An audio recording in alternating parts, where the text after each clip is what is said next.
बिस्मिल्लाहिर्रहमानिर्रहीम। अस्सलाम वालेकुम। आज हम बनाने लगे हैं कीमे के दही बड़े। और जनाब, अभी चैनल आपने सब्सक्राइब नहीं किया तो चैनल को लाइक शेयर एंड सब्सक्राइब कर दें और फ्रेंड्स एंड फैमिली में शेयर कर दें। तो जनाब, कीमा चाहिए हमें 300 ग्राम और उसको हम जनाब लेके चलेंगे अपने पैन में। पैन में हमने जो है 1 टेबलस्पून लहसुन, 1 टेबलस्पून अदरक का पेस्ट ऐड कर दिया है। इसमें कोई ऑयल ऐड नहीं होगा, इसलिए हेल्थ कॉन्शियस लोग जो हैं वो बड़े आराम से जो है इस रेसिपी को फॉलो कर सकते हैं। कीमे के पानी में ही आपने कीमे को जो है वो गला लेना है। आप देखेंगे कि इसमें से ख़ुद ऑयल रिलीज़ हो जाएगा और आपका कीमा जो है वो भुन जाएगा। कीमे का पानी खुश्क होने लगा है। इस स्टेज पे हमने इसमें जो है 3 मीडियम साइज़ की जो है वो प्याज ऐड कर देनी है।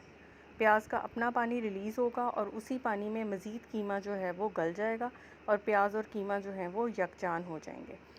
इसके साथ जाएगा इसमें हरा मसाला और हरी मिर्चें अकॉर्डिंग टू टेस्ट। अगर आप बच्चों के लिए बना रहे हैं तो हरी मिर्चों को कम कर दें, अपने लिए बना रहे हैं तो आप ज़्यादा कर दें। लाल मिर्चों का इस्तेमाल इसमें बिल्कुल नहीं होगा, इसलिए आपने इसी को कम ज़्यादा जो है वो करना है। इन सब मसालों के साथ जो है कीमे को हम इसी पानी में फ्राई करेंगे और आप देखेंगे कि इसकी एक बिल्कुल अलग और यूनिक खुशबू और यूनिक टेस्ट आएगा। नमक इसी स्टेज के ऊपर आपने इसमें जो है वो ऐड कर देना है अकॉर्डिंग टू टेस्ट। आप अपने हिसाब से ऐड करेंगे। पानी को तब तक आपने इसमें जो है वो नहीं बिल्कुल किसी स्टेज पे ऐड करना। कीमा अपने ही पानी में गलेगा और इसी में सब जो है चीज़ें वो रेडी हो जाएंगी। देख लें जी, कीमा जो है हमारा बिल्कुल ड्राई हो चुका हुआ है। कीमे को हमने यहाँ से ऑफ पैन कर लेना है। अब हमारा नेक्स्ट स्टेप शुरू हो रहा है, जो कि है बड़े बनाने का। बड़े बनाने के लिए हमें चाहिए मैदा मैंने लिया है 1.5 कप। उसमें 2 टेबलस्पून ऑयल चाहिए और हाफ़ टी स्पून कलौंजी चाहिए और हाफ़ टी स्पून नमक। ये टोटल इंग्रेडिएंट्स हैं। हमने नीम गर्म पानी से और इसको जो है वो गूंद लेना है। दरमियान में हल्का सा हमने इसमें ऑयल शामिल करना है। इसमें जैसे आप सिंपल आटा गूंदते हैं आपने उसी तरीके से गूंदना है। अगर आपको हेल्थ इश्यूज़ हैं तो आप यहाँ पे मल्टीग्रेन आटा भी यूज़ कर सकते हैं।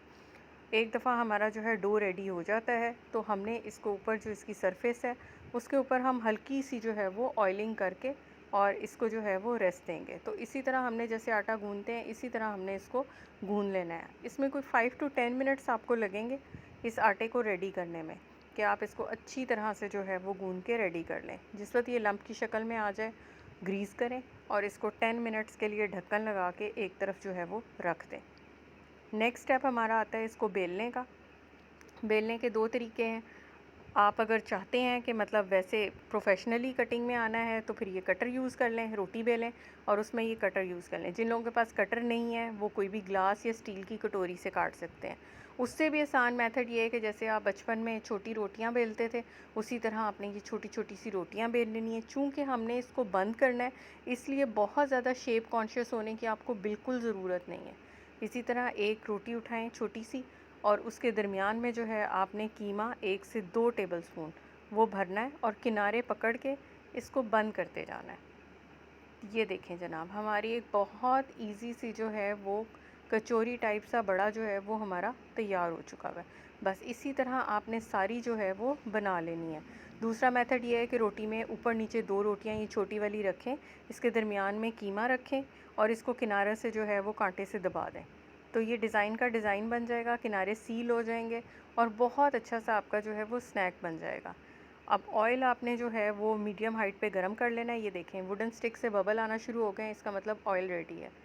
एक एक करके सब चीज़ों को मैं इसमें डालती जाऊंगी, ठीक है। और ये देखिए जनाब, ये अच्छी तरह से फ्राई होना शुरू हो चुकी हुई हैं।